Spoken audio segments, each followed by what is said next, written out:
and governments that moved beyond competing in existing crowded markets, what we think of as red oceans, to new heights of confidence, market creation, and growth.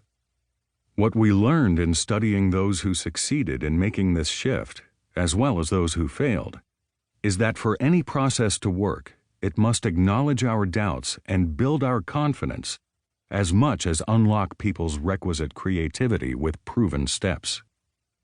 In Blue Ocean Shift, people and our human spirit are put on an equal plane with a tested process and market-creating tools to move you, your team, and your organization from red to blue oceans in a way that people own and drive the process to succeed.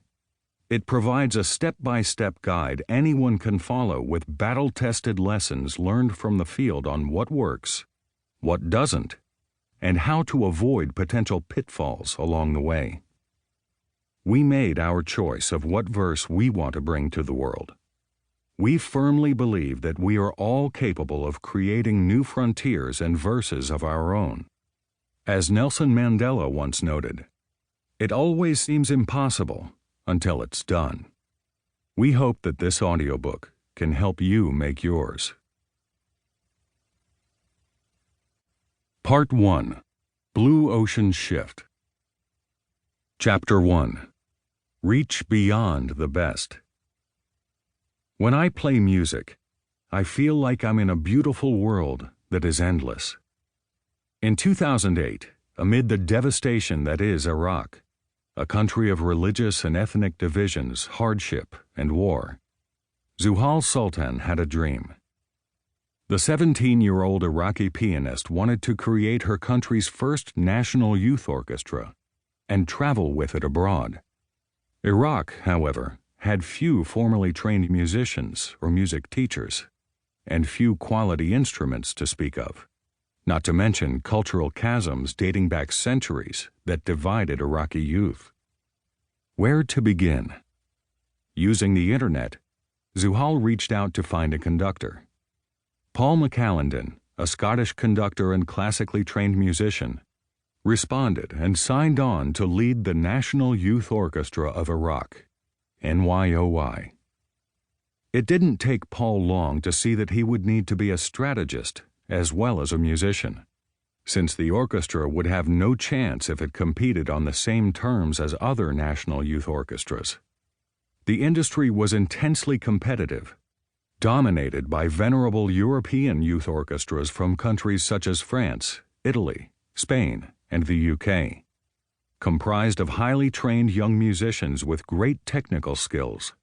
These orchestras engaged world-class guest soloists and conductors, and featured polished performances of classical masterpieces by composers such as Brahms, Beethoven, and Mahler. To stand apart while keeping costs low, Paul realized that NYOI would have to break with industry tradition and redefine what it meant to be a national youth orchestra. Rather than focus on technical excellence and musical sophistication, NYOI would focus on the power of music to heal, bridge the deepest divides, and showcase the hidden glory of Iraq's rich heritage.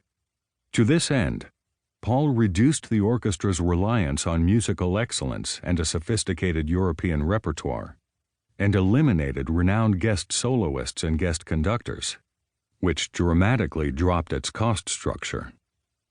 In its place, Paul and Zuhal assembled a group of youthful musicians who would play original Iraqi music of both Kurdish and Arab origin, and put it on an equal footing with the likes of Haydn, Beethoven, and Schubert, which they also played. Much to the disbelief of many, NYOI brought together young men and women musicians who were Sunni and Shia, Arab and Kurdish. In this way, Paul and Zuhal built an orchestra that demonstrated the young Iraqis' hope and commitment to building a brighter future together out of the destruction of war. As NYOI member Muhammad Adnan Abdallah put it, "Music is the language of peace, and it makes people love each other. When musicians sit and play together, they communicate that." The result? NYOI